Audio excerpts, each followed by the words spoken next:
turaganira ijambo ry'Imana uyu munsi rivuga hejuru y'amasengesho yo kwiyiriza, amasengesho yo kwisonzesha, amasengesho yo kwisonzesha niyo tuganira kino gitondo cy'uyu munsi. Amen. Amasengesho yo kwisonzesha turavuga icari cyo, niturangiza tuvuge inyungu 10, ibyiza 10 by'amasengesho yo kwisonzesha, by'amasengesho yo kwiyiriza, ibyiza 10 by'amafungo. Amen. Ibyiza 10 by'amafungo tikaramurandika byoba byiza, kubera ko ni ishuri ryavuye ku Mana.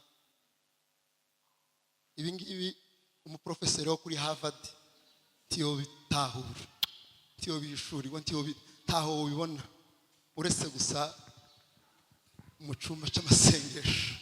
Cyo gituma bisaba ko wandika nubwo warigiye aho ntigiye. Bwana sifiwe. Amen. Ese ko muranumvise cyane? Yego. Dusome ijambo ry'Imana muri Esteri igice cya 4 umurongo wa 15 kugeza ku murongo wa 17. Esteri igice cya 4 umurongo wa 15 tugeze ku murongo wa 17. Aravuze ngo nuko Esteri atuma kuri Morodekayi, aramusubiza ati genda uteranya abayuda bari Shushani bose, mwiyirize ubusa munsabire, mumara iminsi 3 ku manywa na nijoro mutagira ico murya cyangwa munywa. Nanje n'abaja banje tuzabigenza dutyo. Uko niko nzasanga umwami nirengagije itegeko, kandi niba nzarimbuka nzarimbuke. Morodekayi aherako aragenda abigenza uko Esteri yamutegetse. Amen. Amen. Yoheri, so muri Yoheri igice cya 2, ubuhanuzi bwa Yoheri igice cya 2 umurongo wa 12. Yoheri igice cya 2 umurongo wa 12. Igice cya 2 umurongo wa 12. Yoheri wantanze kuhabona, ufasha gusoma. Yoheri igice cya 2 umurongo wa 12. Aruhabonye? Yes. Uwiteka aravuga ati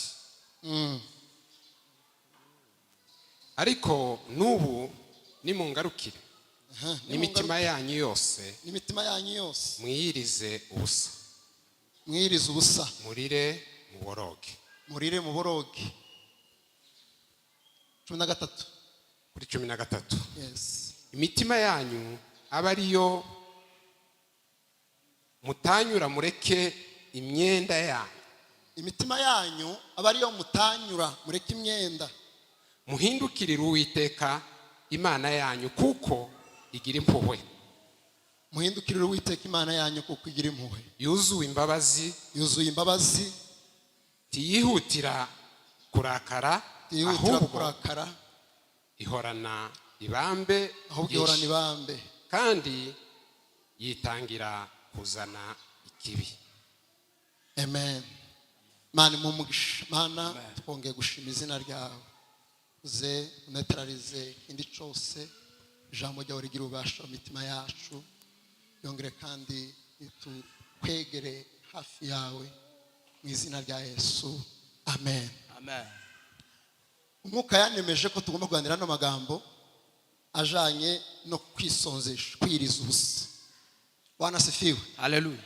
Kandi anemeza ko uko biri kose byanga byakunda hari icyo Imana iri bukore muri kino gitondo ku bantu batakaje ubuzima bwabo bw'amasengesho yo kwiriza.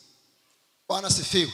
Amen. Nico izi nyigisho zaziye kino gitondo, no kugira ngo wewe watakaje ubwo buzima, watakaje ubusabane bwawe n'Imana, wari usanzwe ukora ayo masengesho, wari usanzwe agufasha, wongere kandi wumve ibyiza byayo, nurangiza usubire kandi uyakore.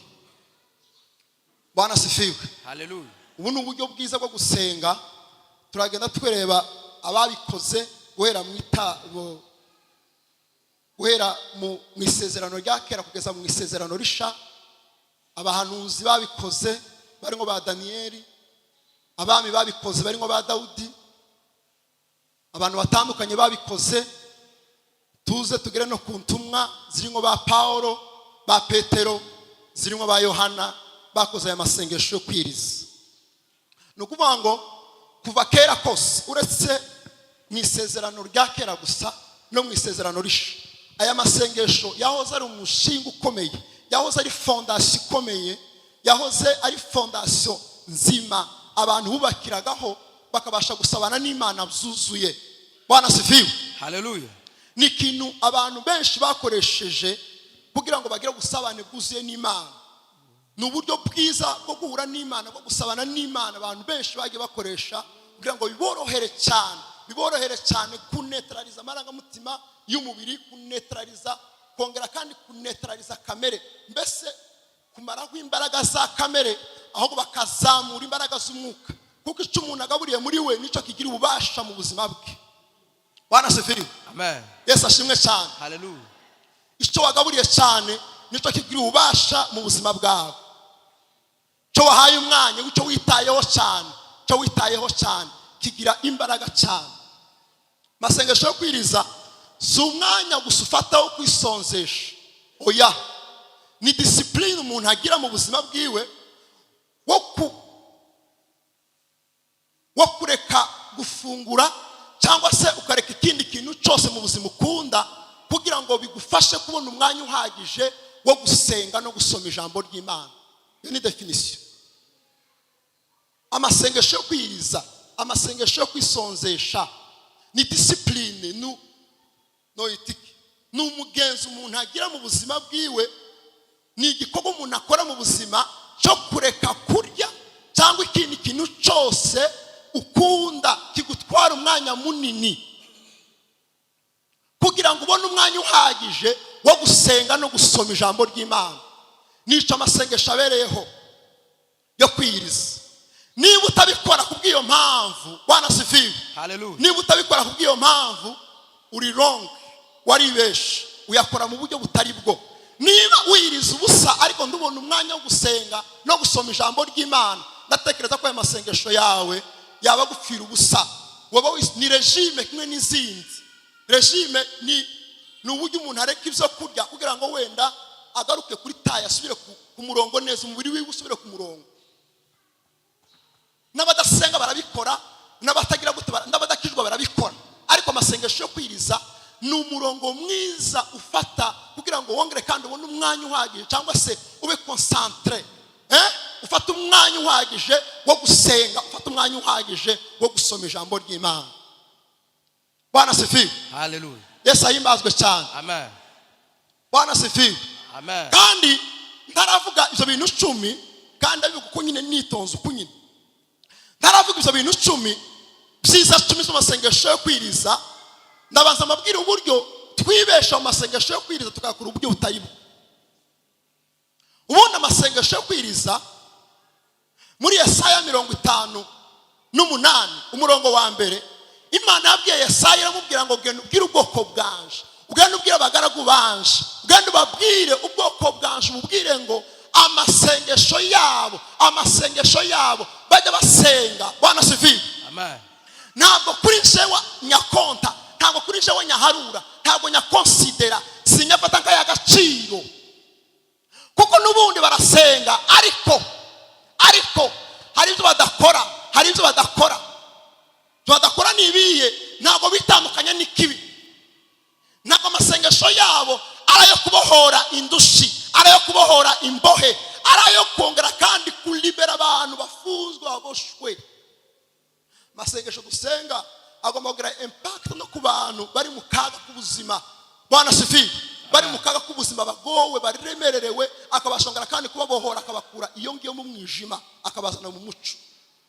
Aramubwira ngo ugende ubwire ubwoko bwanje, biratangaje ni ukuvuga ngo ikintu cya mbere kigomba kugutera gukora amasengesho yo kwiriza ni ukubanza kubashyira mbese kwemezanya n'umutima wawe neza yuko uri umwana w'Imana, yuko uri ubwoko bw'Imana. Amasengesho ukora utari umwana w'Imana, ayo ngayo ni regime ntasha kumariye. Amasengesho ukora utemezanye n'umutima wawe neza kuko uri umwana w'Imana, ayo masengesho ntasha gufashije mu buzima. Mu isengesho nariko mbwira abavandimwe kwa gatanu, Yesu yasabwiye abigishwa arabagira ngo nimuja gusenga musenga muvuga ngo data wa twese uri mu ijuru. Impamvu yatangije iryo jambo ni ukubera kuko yaramabwira abantu arababwira ngo yaramabwira abigishwa biwe arababwira ngo nimuzoja mujya gusenga muza mubanza mumenye ko mwamusenga so, muza mumenye ko mwamusaba so. Ico ngisho kigomba kuba introduction y'isengesho ry'umuntu wese mu buzima bwiwe. Kabanza kumenya ko ndi imbere ya papa, ndi imbere y'umubyeyi, ndi imbere y'umubyeyi wanje. Muri bimwe abayuda bashishije Yesu bamushishije kubera ko yitaga umwana w'Imana giti, umwana w'Imana giti. Abayuda bagazabyitirira gusa kizina gusaba bikuvura nko twavuga ngo president Evariste Ndayishimiye ni umubyeyi wacu, ariko kugira ngo mubone usaba audience, ariko umwana we Kevin Ndayishimiye niko yitwa, oya niko yitwa, umuhungu wiwe w'imfura ntashobora gusaba audience. Tibzomugora kubona se kubera ko n'umwana we giti. Ariko wewe president n'umubyeyi wawe niko abanyesirayeli bafataga Imana, bayifataga nk'umubyeyi wabo, nkuko dufata nka president, nkuko yitwa tuvuga ati president n'umubyeyi wacu twese. Ariko Yesu akababwira ngo jewe Imana ndava kwa data, apana ngo ndava kwa data. No kuvuga ngo yari babigisha ijambo ryo gufata Imana nk'umubyeyi. Muri bimwe bamuhoye batumvaga kubera idini yari riri mu mitwe yabo, ntabwo bumvaga ukuntu umuntu ashobora kwiyitirira Imana nk'umubyeyi wiwe. Bwana sifiwe. Amen. Bwana sifiwe. Munike, Bwana sifiwe. Hallelujah. Birasa ko mbivuga cyane. Bwana sifiwe. Hallelujah. Itangiriro ry'amasengesho yawe ugomba kubanza kumenya ko ndi imbere y'umubyeyi wanje. Narababwiye ngo ikinera confidence nuko menya neza kuko mpansenga ni umubyeyi wanje unkunda. Hari ababyeyi badakunda abana babo, ariko Yesu, ariko Imana yacu ni umubyeyi unkunda, bintera confidence yo kwisaba n'importe quoi. Ntacyo toyisaba kuko ni umubyeyi wanje kandi unkunda. Arababwira ngo muze muvuga ngo muze mutangizanya muwaze muzamure kwizera kwanyu, mumenye ko muri imbere y'umubyeyi ubakunda, muri imbere y'umubyeyi ubakunda. Imana ni umubyeyi udukunda, Imana ni umubyeyi wawe ugukunda. Bana tukazubigeneralize, tukazubigira rusange, si rusange. Uzubanza ubifate ubigira ibyawe ati papa ni papa, ni papa, ni papa. Imana ni papa, Imana ni papa. Cyo gituma Bwana sifiwe. Amen. Bwana sifiwe. Hallelujah. Tukantekereza nka mwene se mategera cyangwa ndi jewe ndi mwene Mana, muzee aza nyuma ndi mwene Mana, ndi mwene Mana, ndi mwene Mana. Bwana sifiwe. Hallelujah. Identity nuje gushaka ibisekuruza byanje uzasakire mu Mana, mu Mana, mu Mana. Ndi mwene Mana, ndi mwene Mana, ndi mwene Mana, ndi mwene Mana. Komoka mu muryango ukomeye kuko ndi umwana w'Imana, ndi umwana w'Imana. Iyo ngeze imbere y'Imana sintekereza ko hari abandi bana, nukuvuga ngo ndateta nk'umuherezi, ndateta nk'imfura, ndateta nkaho ndinjiye nyine, ndateta nkaho ndi kinege. Kandi kinege sinzi uko ndavyita, ndateta nkaho ndi kinege. Bwana sifiwe. Hallelujah. Bwana sifiwe. Kandi ikiza nuko papa ntagira icyo akena. Bwana sifiwe. Hallelujah. Ese nikiza kugutinyisha ukumva hari icyo tosaba, hari icyo usaba n'icyo tosaba, kuko ni umubyeyi ugukunda kandi utagira icyo akena. Ariko ko muranumva Bwana sifiwe. Hallelujah. Ni umubyeyi udukunda kandi utagira icyo akena, ntagira icyo akena, ntagira icyo ananirwa, ntakimunanira mu buzima bwiwe, ntakimunanira, ntacyo adafite. Ni umubyeyi udukunda, ni umubyeyi udukunda, ni umubyeyi utwitaho, ni umubyeyi utwitaho. Bwana sifiwe. Bwana sifiwe. Bwana sifiwe. Amen. Ni umubyeyi udukunda. Ahimidiwe Bwana. Inyungu z'amasengesho, ibyiza by'amasengesho yo kwiriza, ikintu cya mbere. Bwana sifiwe. Hallelujah. Ikintu cya mbere, amasengesho yo kwisonzesha atuma duca bugufi imbere y'Imana. aducisha bugufi imbere y'Imana, aduha guca bugufi imbere y'Imana. Ezira umurongo igice cy'umunani umurongo wa 21 tuhasome. Gira umuntu wifasha Bibiliya kugira ngo afashe gusoma. Ezira igice cy'umunani umurongo wa 21. Murabizi ndakoresha ibyanditswe cyane. Umurongo wa 21 tuhasome. Haravuze ngo maze ntegeka kwiriza ubusa aho ngaho kuri uwo mugezi ahava, kugira ngo twicishe bugufi imbere y'Imana yacu, ngo yiyoboze inzira idutunganiye twebwe n'abana bacu bato n'ibintu byacu byose. Bwana sifiwe. Hallelujah. Amasengesho kwisonzesha, amasengesho kwiriza n'uburyo bwiza bwo gusaba bugufi imbere y'Imana. Donc kwemera kwaga n'ukwaga. Ijambo niryo numvise rija n'ukwaga. Kwaga n'ukuvuga ngo sinshoboye Mana, ciye bugufi imbere yawe ngo bari ubasha gukora. Cishije bugufi mu buzima bwanje, cishije bugufi muhiri wanje, cishije bugufi maranga, cishije bugufi sose mu buzima bwanje, ariko nizeye ijambo ryawe, nizeye ko ari ushoboye gukora. Wongere kandi ukore mu buzima bwanje. Ni uburyo bwiza bwo guca bugufi. Ba Ezira bayakoresheje, Bwana sifiwe, kugira ngo bace bugufi imbere y'Imana, babibwire ngo Mana twereke inzira. Ntabwo dushobora kubona icyerekezo, nta cyerekezo dufite, ariko duce bugufi imbere yawe ngo twereke inzira, utuyoboze inzira tunyuramo. Bwana sifiwe. Hallelujah. Bwana sifiwe. Hallelujah. Ni uburyo bwiza bwo guca bugufi imbere y'Imana. Uburyo bwiza bwo guca bugufi imbere y'Imana. Uburyo bwiza bwo guca bugufi imbere y'Imana. Bwana sifiwe. Amen. Bwana sifiwe. Hallelujah. Uburyo bwiza bwo guca bugufi imbere y'Imana. Kabiri, amasengesho yo kwiriza aduhesha kongera kandi gusabana n'Uwiteka, gusabana n'Imana. Nakoresha cyanditswe. Bwana sifiwe. Hallelujah. Ingoma za kabiri igice cya 20 umurongo wa 3. Ingoma za kabiri igice cya 20 umurongo wa 3. Ingoma za kabiri igice cya 20 umurongo wa 3. Bwana sifiwe. Hallelujah. Haravuze ngo wageze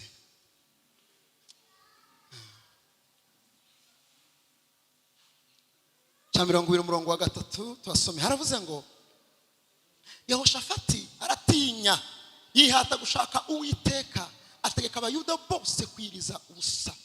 Bwana sifiwe. Amigere atewe n'umwanzi, ariko aravuga ati uburyo bwiza mbonye kugira ngo tubashe kunesha no mwanzi, kugira ngo tubashe ngera kandi Imana ije rwacu dusabane nayo, ije mu ruhande rwacu ikorane natwe, kugira ngo twicishe bugufi imbere y'Imana, twongere kandi tuyihamagare ize mu ruhande rwacu tuneshereze intambara, nuko dufata igihe cyo gusenga kandi tukiriza ubusa. Bwana sifiwe. Hallelujah. Igihe wumva waremererewe n'ibibazo runaka mu buzima bwawe, igihe wumva usigaye wenyine mu buzima bwawe, igihe wumva abandi bose bari mu ruhande rw'ababisha, aho ngaho ugomba guca bugufi imbere y'Imana. Bwana sifiwe. Ugafata umwanya ukisonzera, ukagenda ahantu ugatekereza, ukibaza, ukongera kandi ukabwira Imana ngo Mana ndaze imbere yawe ndishiye nyine, nsigaye nshiye nyine, kuko n'ubundi nta wundi muba muri kumwe mu buzima, uri wenyine. Biba bisaba kubana n'Imana mu ruhande rwawe, ubana n'Imana. Kandi umugabo w'umunyabwenge aravuze ngo igihe cyose umuntu ngo ari kumwe n'Imana ngo bari majorite, igihe cyose umuntu ari kumwe n'Imana aba ari majorite. Ni ukuvuga ngo abari majorite, ni ukuvuga ngo muyayi magambo majorite noyisigura gute mu Kirundi cyangwa mu Kinyamurenge? Majorite ni ukuvuga ngo uba uri mu bwinshi. Amen. Muba muri benshi. Uba uri mu bwinshi, muba muri benshi. Nubwo abandi bose boterana, ariko ababisha b'Imana, wowe uri kumwe n'Imana wenyine, ni wowe majorite. Ni uburyo bwiza. Bwana sifiwe. Bwana sifiwe. Ni uburyo bwiza bwo kusabana n'Imana, ni uburyo bwiza bwo kwegera Imana. Gatatu, amasengesho yo kwisonzesha adufasha gufata imyanzuro minini kandi myiza. Adufasha gufata imyanzuro minini kandi myiza. Bizakozwe n'intumwa igice cya 13 umurongo wa 2 n'uwa 3. Acte 13 umurongo wa 2 n'uwa 3. Haravuze ngo ubwo basengaga Imana. Dore ku murongo wa mbere mu itorero rya Antiokiya hariho abahanuzi n'abigisha, aribo Barinaba na Simoni witwaga Nigeru na Lukiyosi w'umunyakurene na Manayeni wareranwe n'umwami Herode, hariho na Sawuli. Ubwo basengaga Uwiteka Imana biyiriza ubusa, umwuka wera yarababwiye ati mundobanurire Barinaba na Sawuli bankorere umurimo mbahamagariye gukora. Amen. Hallelujah. 14:23 muri icyo gitabo nyine 14:23 haravuze ngo,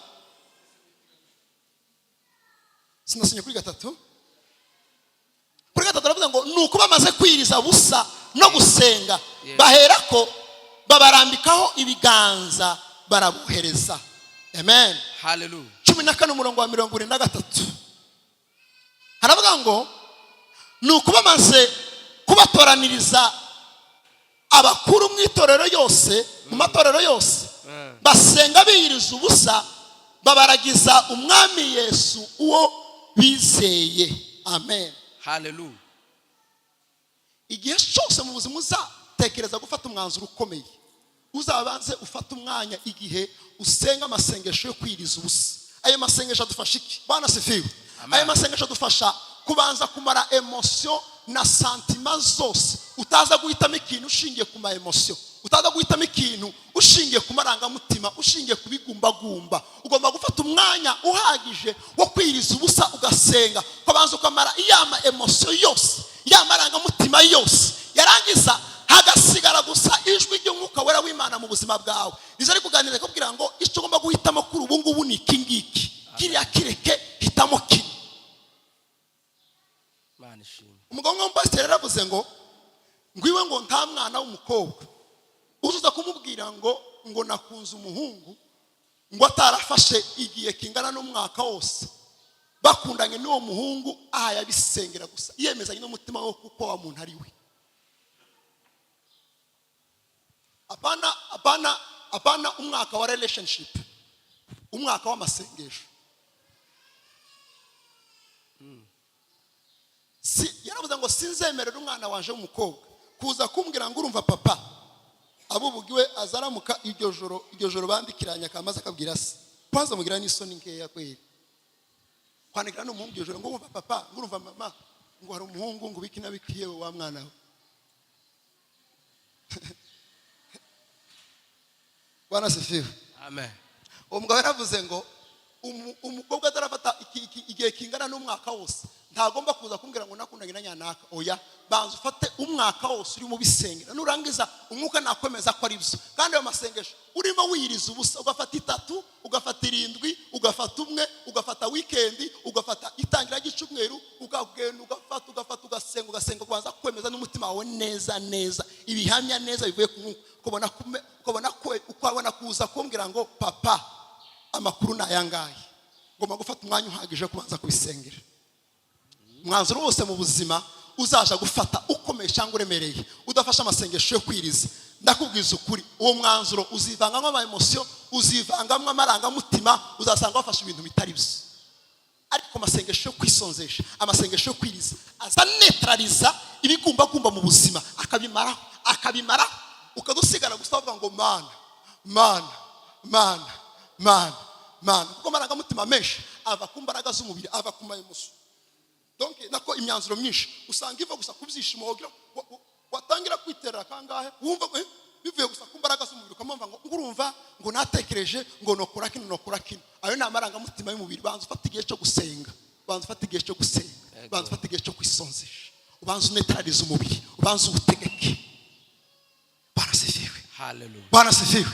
Ubanze neza, ubanze umareho amarangamutima yose, uyakamure yose. Nurangiza ubona kuvuga ati iki ngiye guhitamo ni iki ngiki. Bwana sifiwe.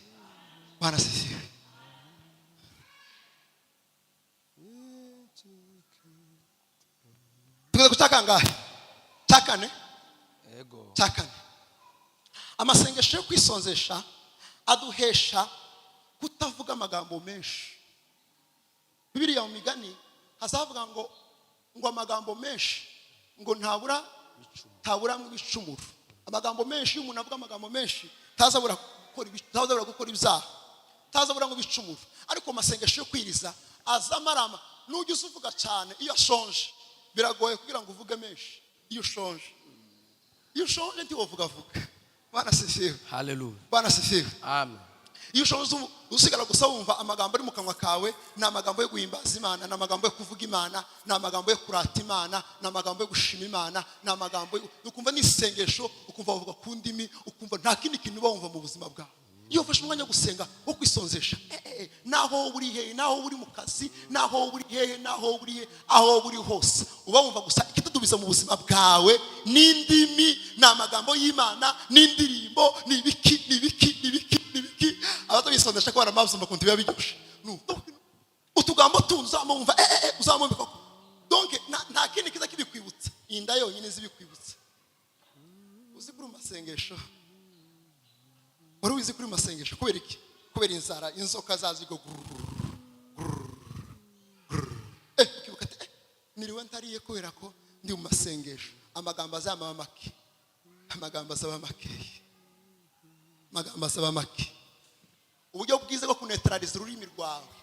Tuzi ko birivuga ngo biragoye ko umuntu ushoboye kunetraliza, umuntu ushoboye gutegeka ururimi rwiwe, umuntu ushoboye gutegeka ururimi rwiwe ngo nta kindi kintu atotegeka mu buzima bwiwe. Kandi uburyo bwiza bwo kubasha gutegeka ururimi ni ukwisonzesha.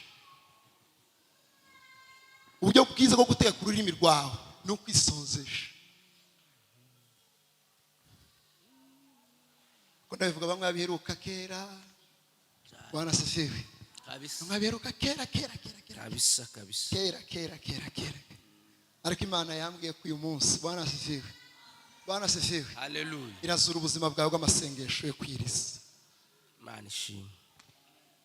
Iyo nje kuba wowe nari kuvuga ngo amen. Irazura ubuzima bwawe bw'amasengesho yo kwiriza. Irazura pya.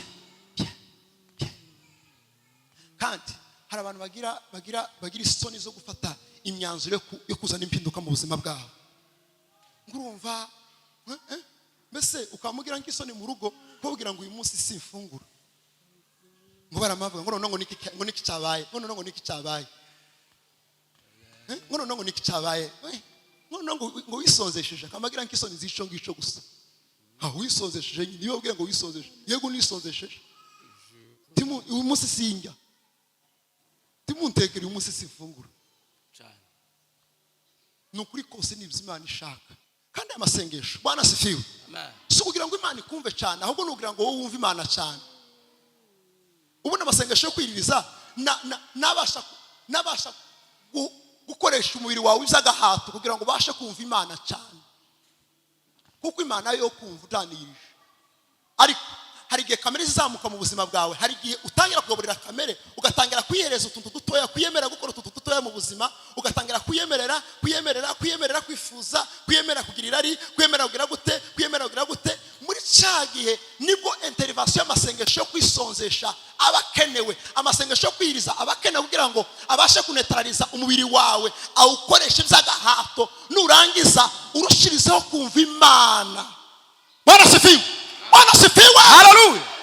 Nisha amasengesho yo kwiriza kora mu buzima. Araguhonda. Paulo aravuze ngo nkoresha umubiri wanje by'agahato kugira ngo hari ubwo maze kubwiriza abandi ngo bitagaragara ko Bwana sifiwe ngo tewe imbere y'Imana. Ariko ngo ngukoresha iby'agahato, ndagukoresha iby'agahato, ngukoresha umubiri wanje by'agahato. Ukaza wiyiriza 7, ukiriza 3, ukiriza kangahe, ukiriza mu cyumweru, ukiriza kugira gusanga umubiri wawe utoze kumva Imana pana kumva ibindi by'isi. Imana ishimwe. Hallelujah. Kangura ngo sinziri, mukangure.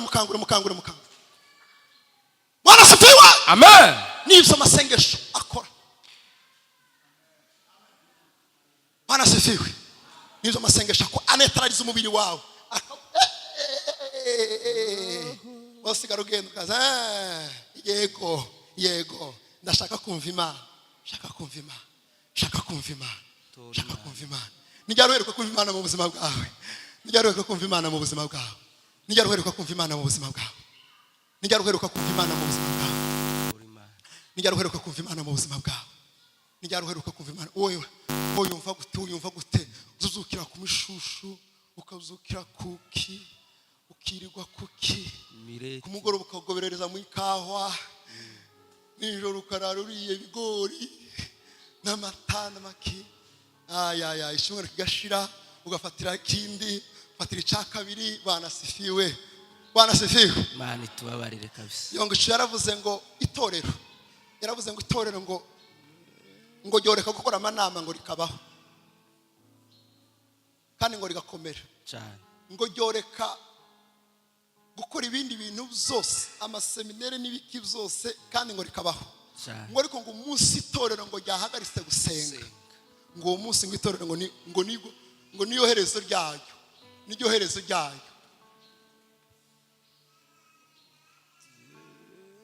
Bwana sifiwe. Amen. Umunsi itorero ryahagaritse amasengesho, umunsi itorero amasengesho yakamye mu itorero, muzamenye ko ariho urupfu rwaryo rutangirira. Urupfu rw'itorero rutangira mu gihe amasengesho, ubuzima bw'amasengesho bwahagaze. Urupfu rw'umukristo ruba mu gihe ubuzima bwe bwo gusenga no kwiriza bwahagaze. Imana ishimwe. Kwera ico gihe ubazamuye kamera y'umubiri, ubazamuye kamera y'isamu ubuzima bwawe uba wayisamuye. Bwana sifiwe. Ahimidiwe. Bwana sifiwe. Haleluya. Ntakindi kinetareza kamera y'umubiri, ntakindi kinetareza kamera y'umubiri, kamera y'isamu ubuzima bwacu. Ni igihe dusenga twiriza, igihe dusenga twisonzesha, ukaza imbere y'Imana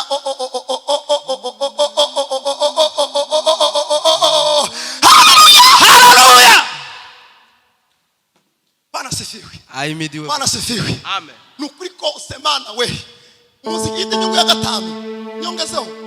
Inyungu ya gatanu ngo bibamwo ngo munezero ntagereranywa. Bibamwo munezero ntagereranywa. Inyungu y'amasengesho ngo nuko biduhesha umunezero utubonera ahandi. Nukuri kose je ndabwiye.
rirenzaho rivuga riti Uwiteka Nyiringabo aravuga ati kwiriza ubusa byo mu kwezi kwa kane no mu kwezi kwa kane no mu kwa gatanu no mu kwa gatanu no mu kwa karindwi no mu kwa karindwi uzafashe mu kwezi no mu kwa kwa cumi no mu kwa cumi bizahindukira ab'inzu y'Ubuyuda Bizahindukira y'umunezero n'ibyishimo n'ibirori byiza cyane. Nushaka kurikira ngo bizahindukira ngo ab'inzu y'Ubuyuda umunezero ngo n'ibyishimo n'imizero byiza cyane. Amasengesho yabo ngo mu kwezi kwa kane mu kwezi kwa gatanu kwa gatandatu kwa karindwi ngo mubashe kuko mubashe kwa karindwi siko twimirije ko mufata nk'amasengesho byibura iminsi itatu cyangwa tukaba dufata nka 21 cyangwa nka seti maze ngo bikaduhindukira umunezero ngo n'umunsi ngo y'ibyishimo ngo n'iminsi ngo y'ibirori ngo bitagerera tigeze kuboneka ahandi. Icyo amasengesho y'ubusenzesha akora mu buzima bwacu. Cya gatandatu, amasengesho y'ubusenzesha aduha gusobanukirwa no guhishurirwa ibyanditswe. Aduha gusobanukirwa cyangwa ugasoma ukumva warangiza ugahishurirwa ugasoma ukumva warangiza gusoma ukumva ugahishurirwa.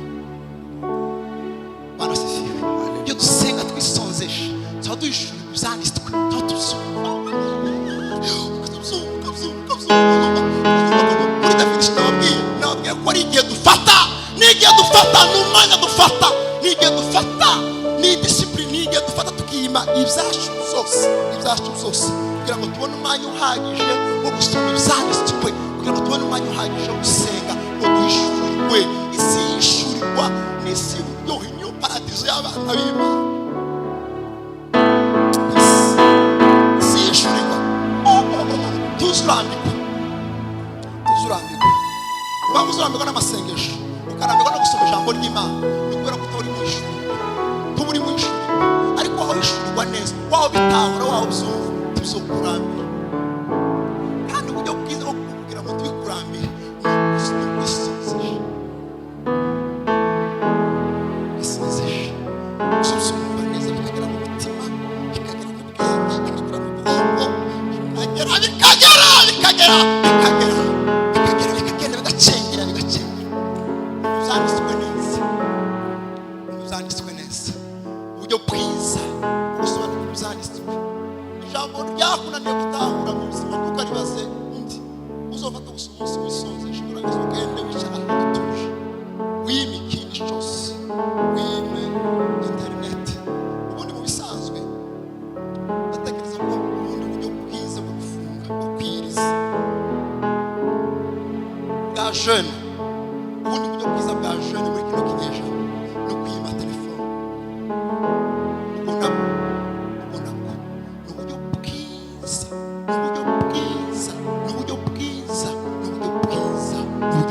bwo gusenga, ni uburyo bwiza bwo gufunga, ni uburyo bwiza bwo kuja. Kubera ko igihe cy'aba Paulo donc ntayari ihari, ariko yaje kuba internet yari ihari igihe cy'aba Paulo. Mu by'ukuri mwobisomye nafashe igihe ndafite telefone. Paulo yabivuze wisonzesha. Paulo yavuze ngo nafashe igihe ndari kuri ndi deconnect, nafashe igihe ndi deconnect. Paulo yabivuze ndeza, ndabyizera ko Paulo yabivuze.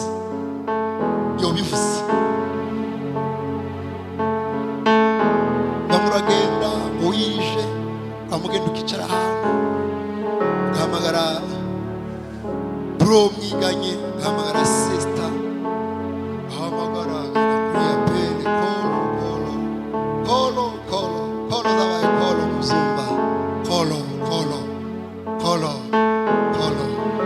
Bana sifiwe. Amen. Kolo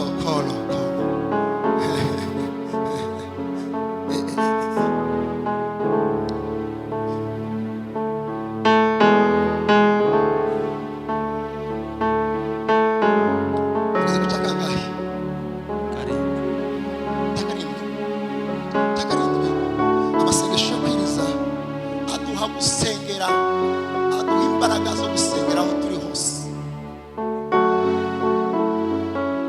Abanyagatuye aduha imbaraga zo gusengera aho turi hose.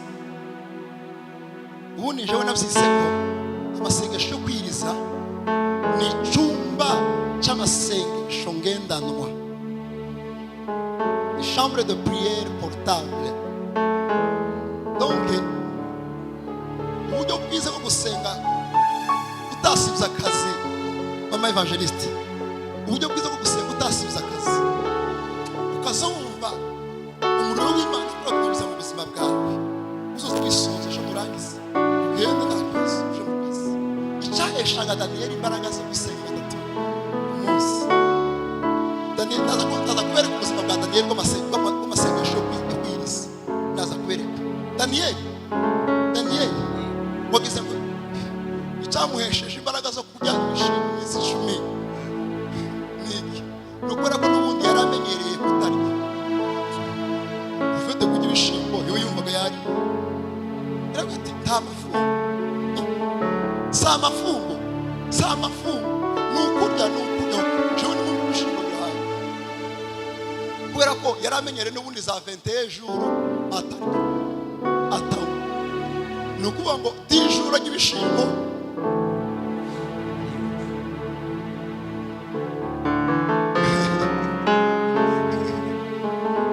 bana sefe. Paulo niwe wavuze ngo namenyereye gusonza no guhaga, namenyereye byose. Bana sefiwe aduha imbaraga zo gusengera aho turi hose. Ukaza ugenda mu muhanda, ukagenda mu kazi, ukagenda mu ishuri, ukazumva indi mikozi iradudubiza mu buzima bwawe, indi mikozi iradudubiza, indirimbo kozi iradudubiza, amagambo y'Imana akaradudubiza, ukumva mu buryo gusa uzisengesha, uzisengesha. Imana ishimwe. Kiciga kuri mu wa mbere wa secondaire zanibuka ico gihe Chogi nari mu mbaraga z'Imana kasi zazindi nyine wumva wo kwamukoraho gutya kwamuzikoraho gutya kwamuzigira ngo bonjour la puissance de Dieu. Barangize ico gihe twari mu bihe by'amasengesho yo kwiriza. Mwari muwigera kumpamagara nyine siku na none nyine kusa kwikaye nunamye arampamagara ngo Peter ngo amen. Nitabishije amen. Moto wako. Bana sifiwe. Yari moto kazi. Nitabishije amen. Agati amen. Kubereki. Nta kintu ariko numva muri jewe. Ni amen ni za haleluya, ni za. Iyo twirije ubusa ni cyumba cy'amasengesho ngendanwa. Uba wumva wosenga aho uri hose. Cyaka ngahe? 8.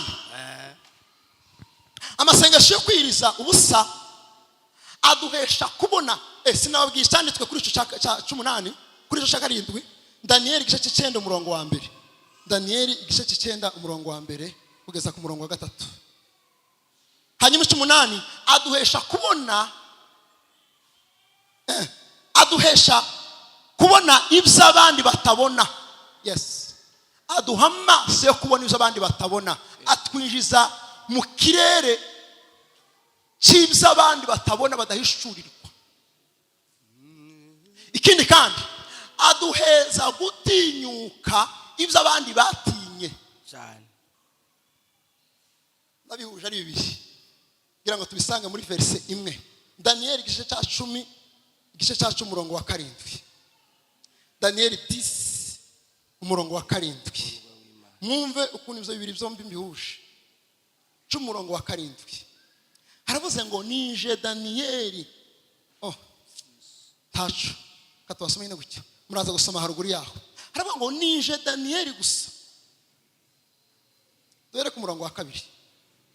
Taho twatuje. Muri iyo minsi jewe Daniyeli namaze ibyumweru 3 ndira. Nta mutsima naryaga. Yego. Nubwo ari iki? Ndimwamusoma. Nubwo ari iki? Ngo nubwo ari mwiza. Mana yaje. Nta nyama cyangwa vino ntacyo nasamiraga kandi sinihezuraga, sinakarabaga mu maso, sinibrosaga.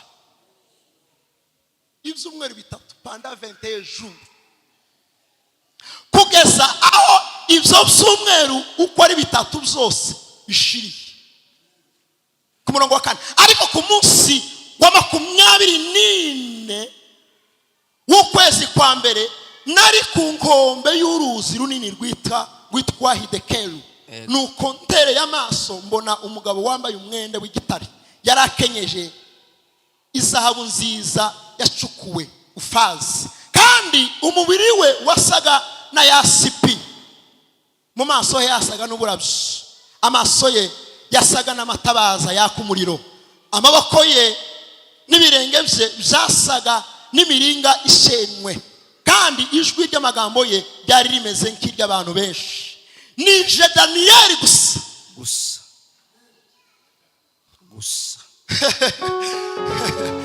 Bwana sifiwe. Hallelujah. Nije wa Daniyeli gusa. Wagize gute? Wabonye ibyo naretswe ibyo, ariko abandi twari kumwe ntibarakabibona, ahubwo bahinze umushitsi cyane barahunga barihisha. Oh mago so praga ya bonde la prakata la brade varias. Hallelujah. Barasabwa. Amen. Tuyimbaraga zo kubasha gutinyuka ibyo abandi batinye bagahunga, ariko twego tukabihangara n'amaso, tukabihangara neza, tukabitinyuka neza. Iyo wasenze wirije wowe ufite confidence abandi batogira mu buzima. Iyo twirije urebe n'ukungana kano gataye, zanumva ndi umugabo ukomeye, zanumva ndi umukire, atutasafuye n'ivumbi yo mu Kanyosha, zanumva ndi umukire. Kubera iki? Banumva confidence imbaraga z'Imana. Kubera iki? Amasengesho yo kwiriza aza guhesha confidence, aza guhesha ubushizi bw'amanga, aza guhesha gutinyuka ibyo abandi batinye, akagwa kwinjira aho abandi batinye kwinjira, akagucira inzira abandi bagarukiye. Samba abandi bakabura inzira, wowe ukabona inzira, kandi akaguhesha kumva neza ibyo abandi batumva. Iyo dusenga twiriza turi imbere y'Imana, tuba twumva abandi badahaye bumva, twumva abandi badahaye bumva, twumva abandi badahaye bumva, badahaye basobanukirwa, ukazumva. Kubera iki? Amasengesho akwiriza. Haleluya. Tuzamura Imana ibiganza. Haleluya. Amen. Asifiwe. Aduha gutinyuka.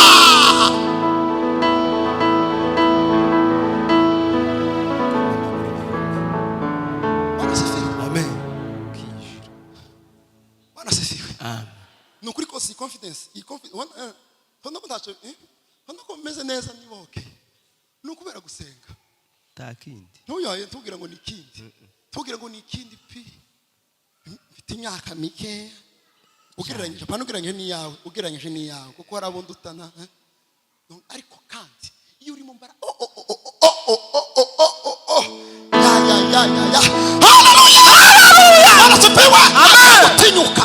Gutinyuka ukinjira mu kibanza abandi badashobora kwinjiramo, ukazutinyuka ibyo abandi batinye babona bagahunga. Daniyeli avuga ngo ninjije kubera iki? Amasengesho yo muri benediction nimara gutinya wewe ngo byuke ngo bye gatatu ku munsi.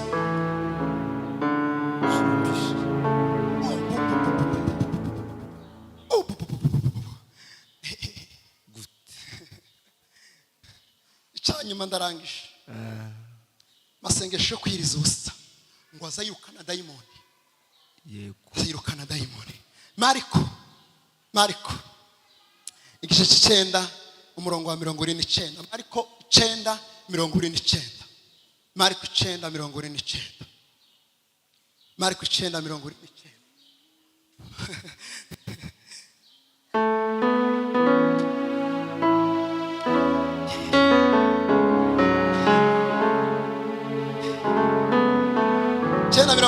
Aravuze ngo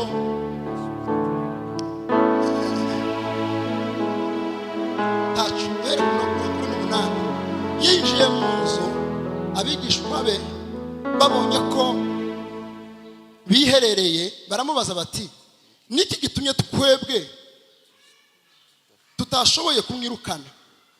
Arabasubiza ati bene uwo ntavanwamo n'ikindi keretse gusenga no kugira gute? No kwiyiriza ubusa gusa. Hari umugabo wazanye umwana we agwaye abadayimoni ngo baramufataga bakamutura hasi aho bamutuye hose, bari baramuteye ishuri ngo arangize. Uwo mugabo aravuga ati abagabo baganana na Yesu ko biri kose bafite imbaraga zo kubasha gukiza uno mwana, aramuzana ngo arangize amuhereza abigishwa ngo bikubozeho, barapapiza wapi, barakubita wapi, ariko ngo arangize Yesu aje, wa mugabo aramubwira ati nazanye umwana wanje ariko abigishwa barananiwe kumukiza, none ndakwinginze kiriza umwana. Ngo arangize aramubwira ngo se yamukoresha ka interview, ariko ati umwana wawe yatangiye kugwaragurika ryari? Ati yafashwe akiri muto. Okay, hacu wa mwana we ndategetse dayimoni muvemwo mu izina sega zose mu izina muvemwo, ndategetse muvemwo. Ngo arangize dayimoni ngo yamasohoka, ngo yamusize gusa ngo amutuye hasi, yamuteye ibiciro ngo arangize yamusiga amutuye hasi, dayimoni arasohoka. Ngo arangize abigishwa amahera mu gatangaro, baranirwa kumubazaga aho ngaho mu bantu, baragateka nituja mu munani mu cyumba mu icumbi turamubaza iwe iryo banga. Ngo arangize abigishwa bageze mu cyumba aragatse ko twebwe twamusengeye ntiyakira, kandi ntabwo twategetse dayimoni ngo kwayitegetse, twebwe ni ukubera iki? Warangize arababwira ati uyu nguyu ntabwo azavanwa n'ikindi, uyu azavanwaho n'amasengesho yo kwisonzesha, yo kwiyiriza, azavanwaho no gusenga no kwiyiriza, nta kindi cyo mukuramo, nta kindi kiza kirukana dayimoni, ni amasengesho yo kwiyiriza. Bwana sifiwe. Amen. Bwana sifiwe. Amen. Bwana sifiwe. Hallelujah. Bwana sifiwe. Amen. Bwana sifiwe. Amen. Tugiye kurangizanya n'isengesho. Nta kindi kintu na kimwe mu buzima bwawe. Hari abadayimoni bakuzengereje, barakujwigiriza, baragufata, barakuboha, baragufunga, barakuzirika, uzigira ngo winyangambure, baragufasha, baragufata, bagukundishije ibyo kujya kuruta uko ukunda abana bawe, bagukundishije ibyo kujya kuruta uko ukunda tambaraga zindi wobasha kubona zo ntibikunda. Indambara yo kwiyiza ni ngiya yindi ya Irani na Israel ku buzima bwawe. Kwiriza ni intambara. Tugire ngo ni ikindi, ni umwuka mubi wa Satani uri ku buzima bwawe, kandi ikikwemeza ni umwuka w'Imana muri wowe azabikubwira, ariko kamere y'umubiri ikazamuka kubwira ngo niwiriza ubusa uyu munsi umenye kuko estoma kwa icyo umutima wambwiye. Umutima warambwiye ngo Peter, ugomba nubwo gusenga wowe bikuramo imvune, ariko ugomba kwemera washaka ukayivanamo, kubera ko imvune yo kudasenga irababaza cyane kuruta imvune yo gusenga. Nubwo gusenga wowe bikuramo imvune, ugomba kwemera ugasenga, kubera kuko imvune iva mu kudasenga irababaza cyane kuruta imvune yo gusenga. Bwana sifiwe. Bwana sifiwe. Nubwo gusenga ubikuramo, nubwo kwiriza ubusa ubikuramo estoma, ariko amapepo yakuzengereje birababaza cyane kuruta estoma.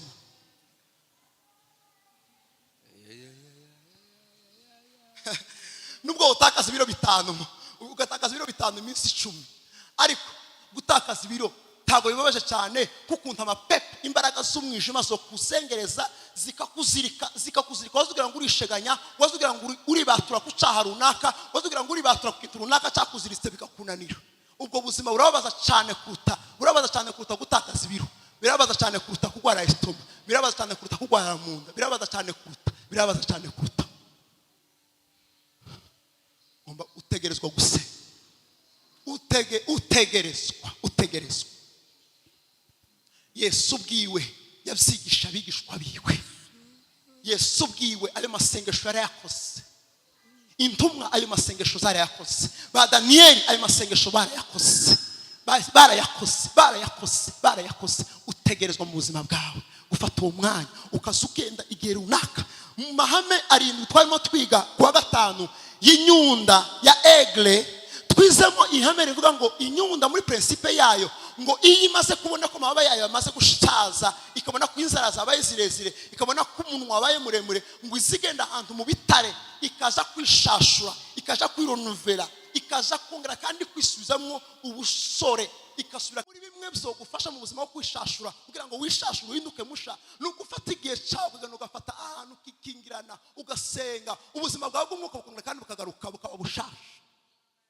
Nukuri bwaratakaye umwuka arabinemeje neza bwaratakaye ariko uyu munsi utegeka kongera kandi kwibuka aho watereye ukagwa ukagaruka ukagaruka ugasenga ukagaruka ugasenga. Muranemera mu verse dusenga Imana verse dusenga Imana ndarangije. Muranemera mu verse dusenga Imana mwari kwikura mubangutse ngo mubishoboye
Thank you.